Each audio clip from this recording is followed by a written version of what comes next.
from the center of the universe. Now in its 8th season, covering your 19-time Grey Cup champion Toronto Argonauts. This is the X's and Argos podcast with Argos color analyst Ben Grant and Coach JB. Welcome to the X's and Argos Postgame Reaction Podcast, brought to you by Something in the Water Brewing, as the Toronto Argonauts remain undefeated at home in 2026, beating their rival Hamilton Tiger Cats 39-20 in what was a second half drubbing. We'll give you everything that we saw. JB on site with me, got to watch this game from BMO Field, returning from the East Coast. We'll get his thoughts. We'll go through our players of the game, our plays of the game. We got it all coming up for you on this postgame reaction episode of the X's and Argos podcast. And now, here are our radio replays. Here's Mike Hogan with the call on TSN 1050. He'll stand to the right of Kelly on a 2nd and 7. Kelly has time, goes over the middle for the touchdown. It was bobbled just beyond the goal line, but Kevin Mittal with the touchdown, and the Argos have the lead. Ball on the left hash mark, play action. Kelly rolls to the right. He's going to go long. He's got a man. He's got a touchdown. Damani Coatsy did it again. Touchdown Argos, they draw first blood. It's a low wobbler. Grant has it at the 45-yard line. Far numbers, cuts to the middle of the field to the 50, to midfield, skirts away from another one, to the 50, to the 45, breaks another one, 40, 35, sideline, 25, 20 and knocked out of bounds. Janarian Grant with a highlight return, and the Argos are in the red zone with 2:18 left. From the 40-yard line, first down. 3 receivers out to the right, and ball's out! They got Ford, they've got the football, I think, at the 33-yard line. And they're going to go play action, wide open! It's going to be a touchdown! Coatsy walks in, he was wide open! And Devontae Coatsy does it again! His second touchdown of the night, and the Argos have a 2-score lead with 8:15 remaining. Kelly's in the gun, he will keep the ball and score the touchdown! Chad Kelly to the end zone, and it's a 3-touchdown lead. This one is over. Before we get into things, just a shout out to my Aunt Jewel in Northern Ireland, who always listens, doesn't necessarily know what's going on when it comes to the CFL or the CFL game, but love your support, Jewel. We're thinking about you, and glad that you're able to tune in and catch our broadcasts every single time. I think that's just absolutely amazing. So thank you, Jewel. Let's get into this one, JB. A 3-phase win, one in which the defense causes a couple turnovers on downs. They get a sack fumble that they force. The offense, Chad Kelly with 3 touchdowns, runs another one in. They got the ground game going too. 1 yard short of Isaiah Smith being the first running back to rush for 100 yards wearing an Argos uniform since Kadeem Carey, who is now coaching for the Argonauts. I can't believe they didn't give him that one more yard to get him in at the end there, running Jones out there. But, you know, those two backs, they're a load. They're tough to bring down. If you've got a lead in the fourth quarter and you can turn it to one guy that weighs 245 and another guy that weighs 230, it's pretty tough on the Hamilton Tiger Cats, as good as this defense is. Yeah, I thought the running backs, they clearly made a focus to have a running game. I think they had to, especially against such a physical opponent as Hamilton, team with such a great pass rush. And I think that was a big component of how well they were able to keep Hamilton's pass rush in control. Yeah, if you think about what you normally see in an Argos box score, win or lose, you typically see somewhere around 10 to 13 rushes, 27 carries tonight. And partly that's dictated by being up, but it was a plan from the get-go. Even coming into this game, they're looking at what can we do to try and alleviate some of that pressure? How can we help out our O-line a little bit? And one of those answers is your backs helping out in pass protection. But a more simple one is if we can run the football effectively, that gets defensive ends second guessing. They can't necessarily pin their ears back and come downhill when they know you're going to throw it. Instead, they've got to play the run and they've got to respect the run. And then at the very end of the game, when they're just flat out exhausted, to be able to just run it right down their throats. And Isaiah Smith breaks at that big run at the end. I thought he was in. I actually thought he crossed the plane. I wanted so badly for the officials to give him that, because that would have been 100 yards. It would have been a touchdown. And on a day where we weren't expecting him to be the lead back, I thought Jones was going to be the guy that carried the mail tonight. 15 carries for Isaiah Smith for 99 yards. Let's get through some of the, let's go through some of the game script first, because this was a halftime deficit for the Toronto Argonauts, and it's the first time all season. They're now 1-5 in games in which they're losing at half. They typically aren't able to turn it around in the second half. This time, it was night and day. It was 17-15 for the Hamilton Tiger Cats at halftime. The Argos outscored the Ticats 24-3 in the second half. What changed, JB? How did this go from being a pretty even matchup in the first to an Argos blowout in the second? It was clear from that opening drive. The Argos had figured out what Hamilton was doing defensively. The offense just moved down the field, effectively in short bursts, and then into the end zone. So, hats off to the coaching staff. They clearly figured out what Hamilton was trying to do defensively and trying to stop them. And, Hamilton's offense is not particularly good. They're a good defensive team. They're not a very good offensive team, and they just couldn't hold up to Toronto's firepower in the second half. It was terrific to see. Really, if the Argos don't shoot themselves in the foot, they can blow most teams out. It's true. You just got to avoid those mistakes. They had the one Chad Kelly turnover, the one interception. Man, I thought that was a really good play. It was a great play from Stavros Katsantonis. He was playing deep middle. He had deep middle responsibility. You had Tyler Common running about 12-yard in route.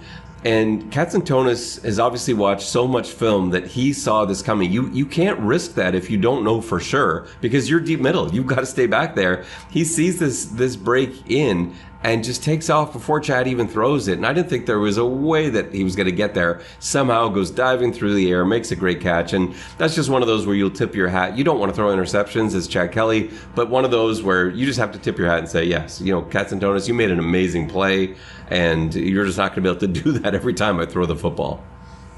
Yeah, no, it was exactly. I can't really knock Kelly on that at all. It was a terrific play, and the rest of the time, I thought that that they were really good at sort of figuring out what Hamilton was trying to do. They had a great mix of deep passes and underneath passes, I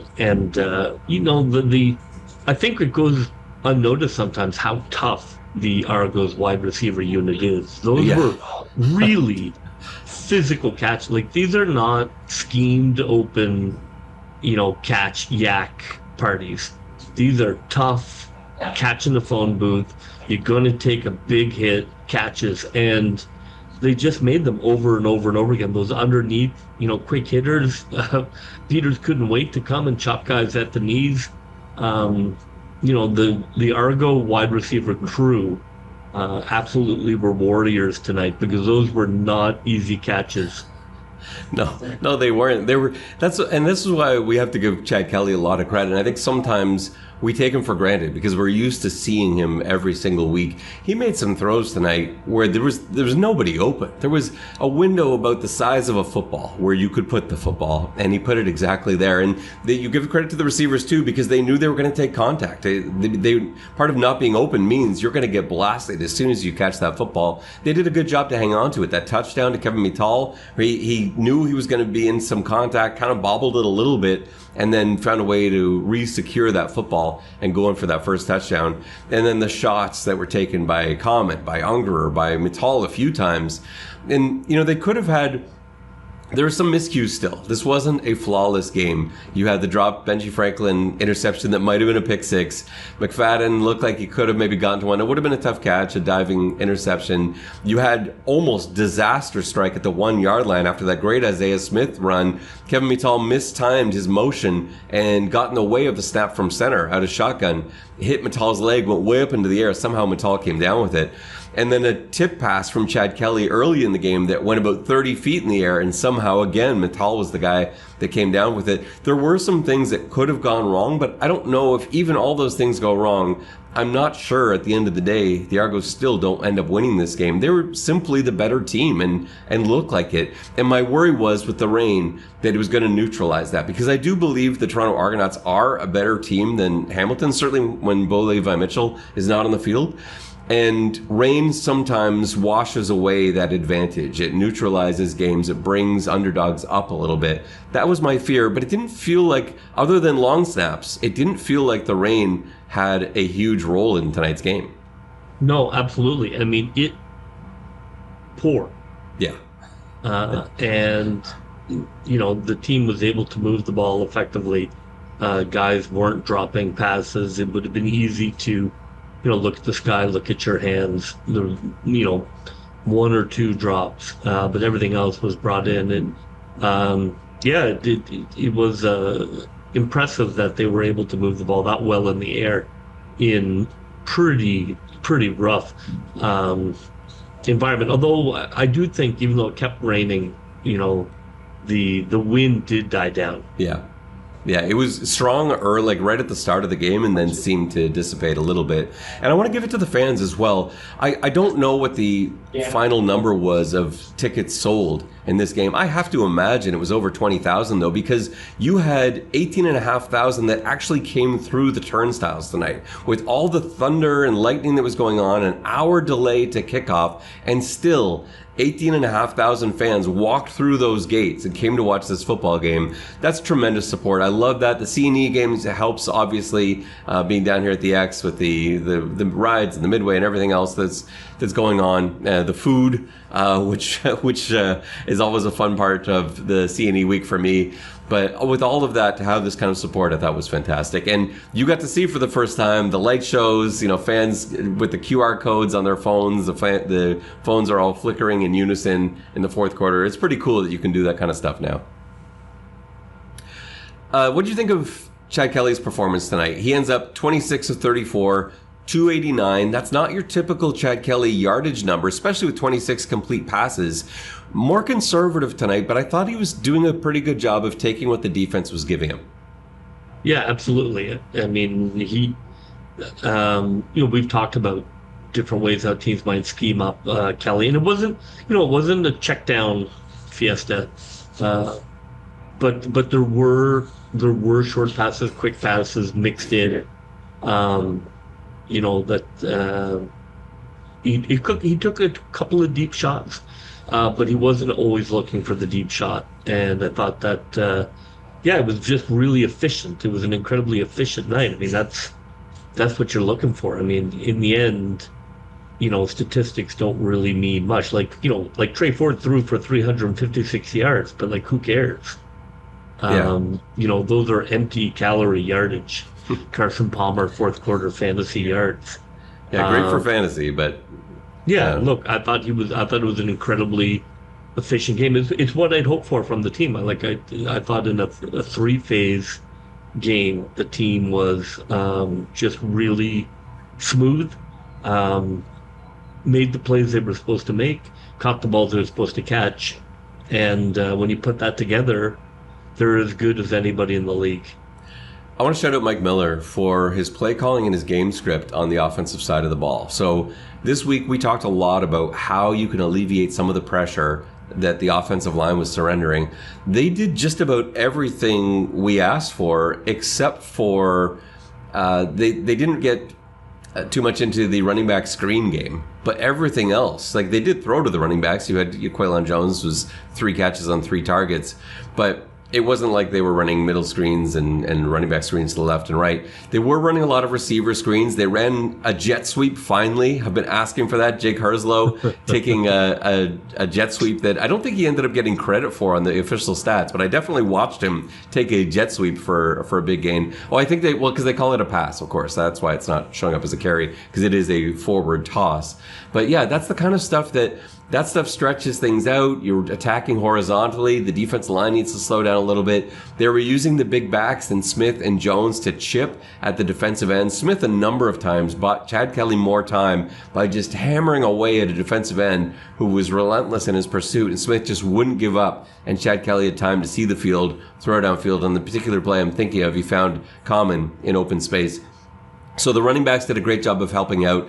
They ran a little bit of tempo at times. That also prevents the defense from being able to substitute. And they did a pretty good job of throwing quick hitters in there. Not necessarily leaving Chad back to wait for 5 seconds for things to develop. It was just catch a snap, take a step, fire it. That's why Chad's yardage numbers are down, but the first downs were there. The first downs kept converting. They had 26 first downs tonight compared to Hamilton's 17. That's those quick timing patterns that we don't usually see this team run. And then we can add to that the rollouts that they scripted. Chad rolling right, Chad rolling left, changing the launch point, but also changing the target point for those defensive ends and those D tackles that now have to readjust their route as they're pass rushing Chad Kelly. So a little bit of all of that. And then the last thing I want to add in on the same topic, Mike Miller and his game plan, how good a job did he do setting up stuff in the first half that was going to deliver in the second? Whether it's the quick screens that they ran in the first half or the rollouts that Chad Kelly ran in the first half that in the second half turn into a pump and go for a DeMonte Coxey touchdown. They turn into huge counter runs where Chad Kelly looks like he's rolling out to his right, and then suddenly, no, it's Quaylon Jones heading back in the other direction on a counter, or Isaiah Smith, and finding a lot of room there as the defense and the linebackers are trying to widen to stay with Chad Kelly. I thought it was a masterful game plan. I think the best game plan I've seen Mike Miller draw up this season. Yeah, and, shout out to the offensive line. We had been pretty tough on them this week, but, they played incredibly well tonight, especially the inside. The chipping stuff only works as long as the inside pressure is held at bay. And look, those interior Hamilton guys are no joke. Yeah. And they did a really good job of not letting them wreck the game. And I agree with you completely. I thought what was really impressive was that they had such a mix of things. It wasn't just like, okay, we're going to cut from now on, or, we're going to chip from now on, or we're going to run, running back screen. It was a little bit of everything. So the defense couldn't just adjust immediately because they just did an excellent job of keeping the defense, off balance, where they didn't really know what it was going to be. And I thought it worked perfectly for Kelly, where it wasn't just a million checkdowns, but it was quick passes and really efficient. And I think that's the recipe. Honestly, I think that's what you want from this team. They move the ball well, and it lets Kelly he can still hit the deep pass when he sees it. But I thought this was definitely the model to follow going forward. I thought Dakota Shepley struggled on a couple plays. Again, that Hamilton D-line is tough, and they did a good job as well with there's some of their zone blitzes that almost fooled Chad Kelly, where it looked like a blitz was coming off the edge, suddenly they'd back out, or we saw Julian Hauser back out once. I think Miles Fox backed out another time and got in the way, got into a passing lane. They're great at playing games, and I think with as good as that Hamilton defense is, to give up no sacks tonight, regardless of getting beat a few times or not, I think is a huge win for the O-line and for the offense.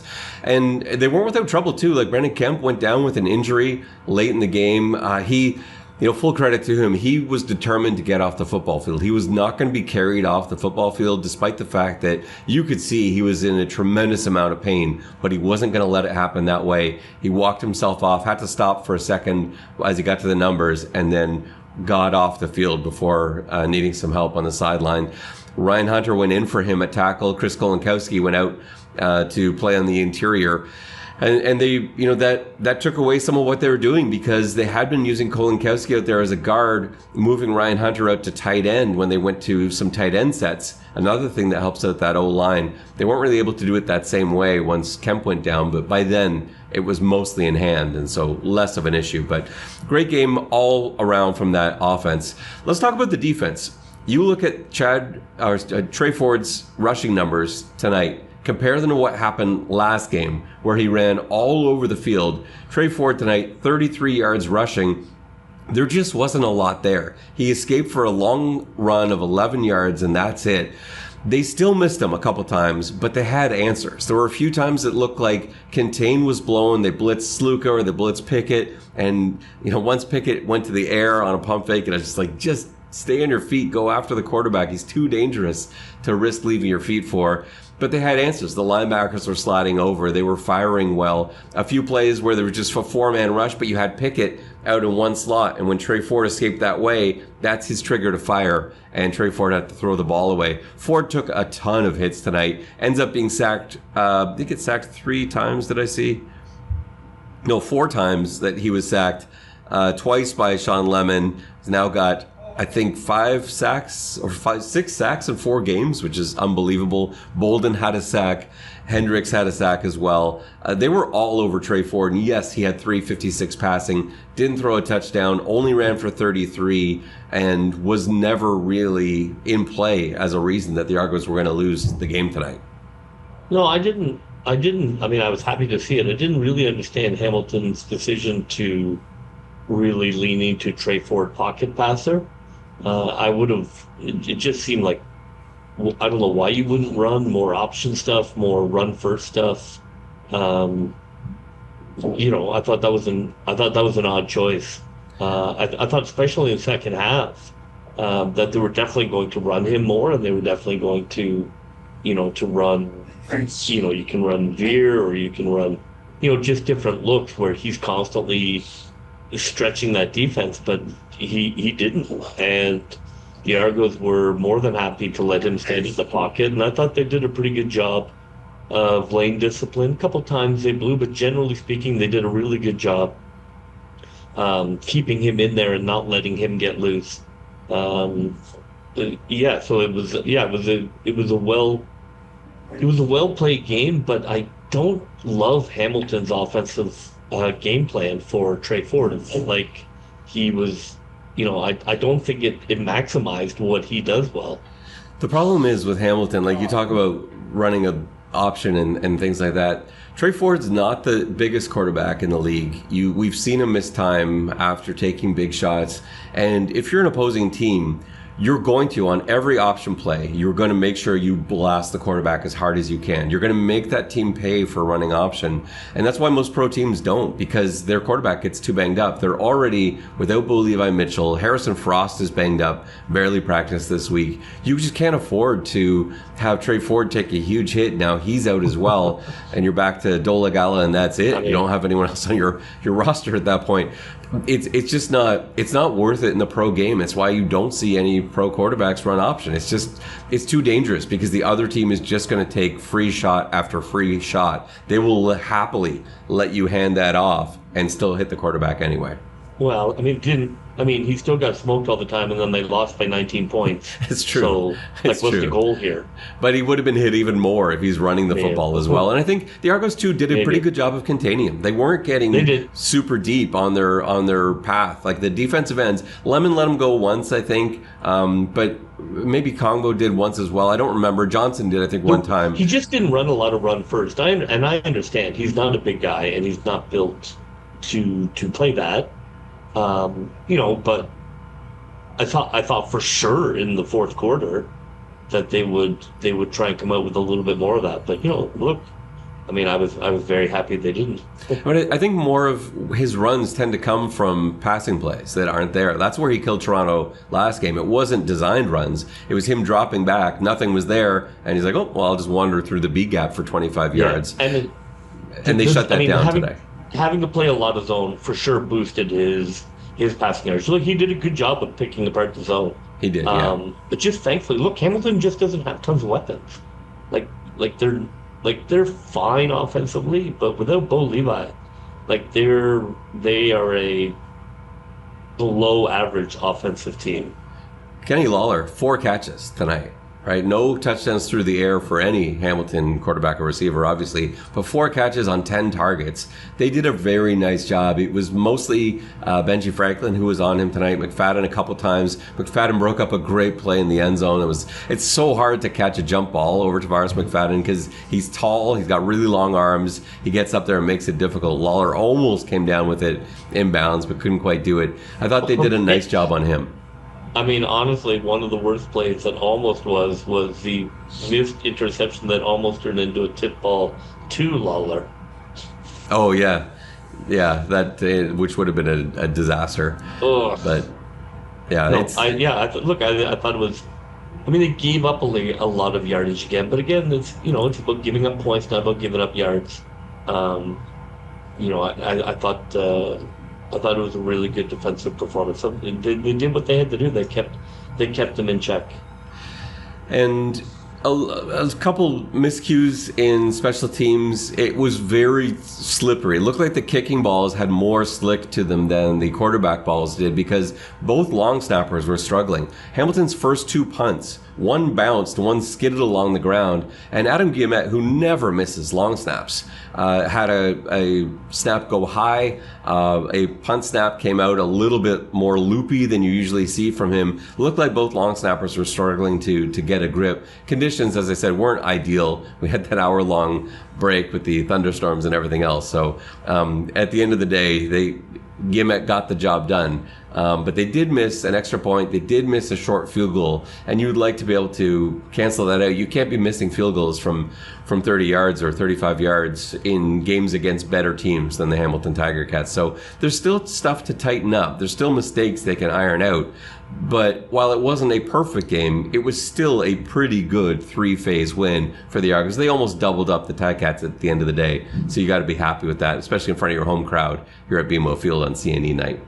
Yeah, I don't need them to be perfect. I just need them not to be, like I said, like in the pregame, it just can't be a burning house. And they managed that. There were a couple of minor mistakes, but that's fine. This team is good enough. The margin of error is not that thin with this team. The team is talented enough to handle a few mistakes. It just can't handle 10 mistakes. Let's get into our plays of the game and our players of the game. Let's start with our player of the game first. There's a lot of places you can go. Anyone you want to shout out first before you give your player of the game? Yeah, who do? Well, obviously, I thought Sean Lemon played fantastic. Yeah. He's been such a difference maker since arriving in Toronto. They didn't have a Sean Lemon. They didn't have a guy like that who was just so good at getting around the edge. The difference he has made in his now 4 games with the Argos is pretty unbelievable. And look, the kicker, I thought Lidster was, it's not easy to kick in the rain. 49 yards and 47 yards in a driving rainstorm. Yeah, I thought he was really good. Especially, he'd made last time wasn't quite as good, so it was a good bounce back for him. So I thought he also was really good, especially in that first half. Racking up those points, and on the one he missed, it was a bit of a bad snap. So I'm going to give him a bit of a pass on that. So I thought those guys were both great, but for me, Isaiah Smith is the player of the game. He provided a running game we haven't seen since Millette, really. Strong, physical, downhill running. Love to have seen him get a touchdown there at the end, but he just looked really good. He looked shifty. He looked really difficult to tackle. Hamilton is a good run defense team, especially in that second half, which is what Ouellette used to do, right? It is tiring to try and stop a guy who just keeps coming at you with the physical force that he does. So he looked great, and he looked good in pass pro. It was a different. This is the first time in a long time, honestly, that the Argos were sort of a well-rounded offense. Yeah, they were balanced, and I love Smith as a player of the game. I totally agree with that. I think he played out of his mind, and I wasn't expecting him to be the lead back. I thought it would be Quaylen Jones, but how great is that? And I love that it's happening to the Hamilton Tiger Cats. But Isaiah Smith, this 230-pound guy, just keeps hammering and hammering and hammering, and he finally goes off the field. You're like, oh, thank goodness! And it's a 245-pound guy that you now have to stop. It reminds me of the Homer Simpson taking off the Rock of Shame and replacing it with the Rock of Triumph for a season 4 throwback, the Stonecutters episode. It just went from bad to worse for the Hamilton Tiger Cats, trying to slow down these big Toronto backs. And now you have questions like, what do you do? Sam Hicks has been probably your most explosive player. He I think leads the Argos in explosive plays this season. Had that 40-yard touchdown run the last time we were here at BMO Field. And you got to find a way to use these guys to your advantage. And it's tough with CFL roster rules. I like the idea of giving Hicks a break this week, but I wonder, do we see Hicks again next week? Does Jones sit? Do they rotate? Do you find a way to get all three of them into the game? I don't know. I think these are good problems to have as Mike Miller. But yeah, really nice player of the game selection from you. I'm going to go in a different direction here. And it's, I think, because we always overlook it. I'm going to go with Chad Kelly tonight. I think we always talk about how well Chad played because we expect it. But he was very deserving of the player of the game tonight because he did things he's not normally comfortable with. Those short routes, and not necessarily checkdowns, but 10-yard passes. He loves to look further downfield. And it just wasn't the smart play tonight. It wasn't what Hamilton was giving him. I love that he took what was there. He took and his only mistake isn't really a mistake. It was just a great play from Katsantonis to finish up 26 of 34. That's a great percentage. 289, 3 touchdowns, 1 interception. Also ran the ball for a touchdown. Had a 6-yard run in there as well on a bit of a scramble. He played some great football. I still want to shout out some receivers. DeMonte Coxey with a great bounce back game. Had a poor game by his standards last week with was responsible for 2 turnovers, came back with 2 touchdowns tonight on 4 catches for 75 yards. Common, 9 targets, 7 catches, 74 yards. He led the team in in receptions and in yards. Kevin Mittal, 7 receptions for 51 yards and a touchdown. Only his 2nd touchdown of the season, which seems low. I feel like I've seen him in the end zone more times than that. But those guys all should get shout-outs, but Chad Kelly would be my player of the game. Yeah, he was terrific. Like you say, it can be easy to underestimate him, but I mean, he's the reason I feel so confident that with improvements, there's no doubt that the Argos are one of the 3 best teams. They just they've had some blowouts and sometimes where it kind of fell apart, but tonight was a really good game against a pretty good team. So just got to string a couple of these together. Our plays of the game. Where are you going for your play of the game tonight?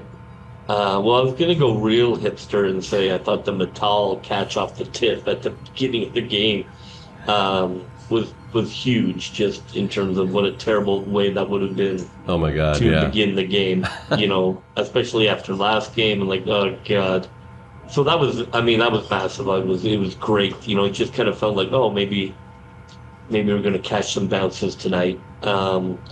But for me, I thought the play of the game was when they set the house at the end of the 3rd quarter, and they absolutely caught Hamilton by surprise. You can only probably get away with that. It's like if you play Madden and you go pump block and the guy you're playing doesn't notice. You can maybe once a game get away with it. And it was great. It was perfectly timed. It took Hamilton out of the scoring zone in terms of scoring a touchdown.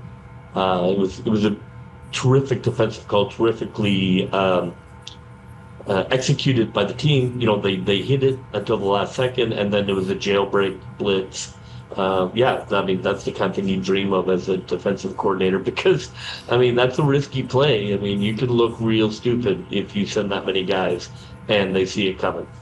Yeah, exactly that. And I think it worked because they'd set it up so beautifully, where they showed blitz on so many different occasions tonight, and then Coach Quick had them back out. And then on that one, they showed blitz, and they came in. I think Trey Ford was caught off guard. So, both Kongbo and Pickett got through, and Bolden got through. And it looked like a screen. I was like, uh-oh. And then it wasn't a screenplay. That was like a 12-yard loss. Jailbreak.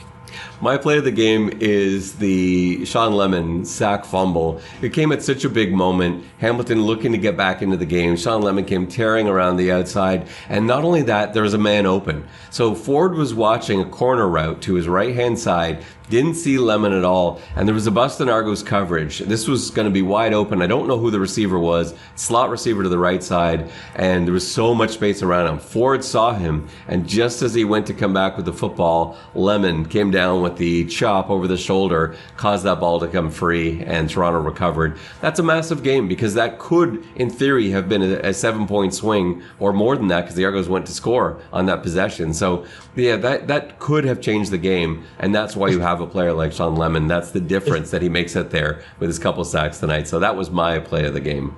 Yeah, it was massive, especially after the missed field goal, where now there's still, it's still a very close game, and where the field goal, puts them up 8, but they missed it, and so it was a huge swing in the game momentum wise because Hamilton, just one of those sort of 4 plays make the difference in a football game, and that was one of them. Where if Hamilton scores there, it's a totally different vibe at the end of the game.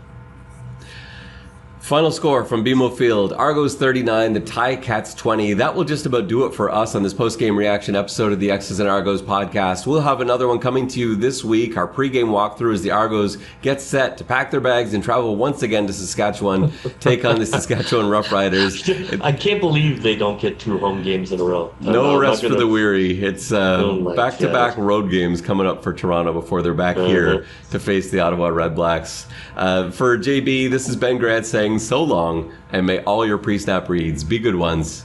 I'll see ya. Go Toronto Argos, go, go, go. Pull together, fight the foe.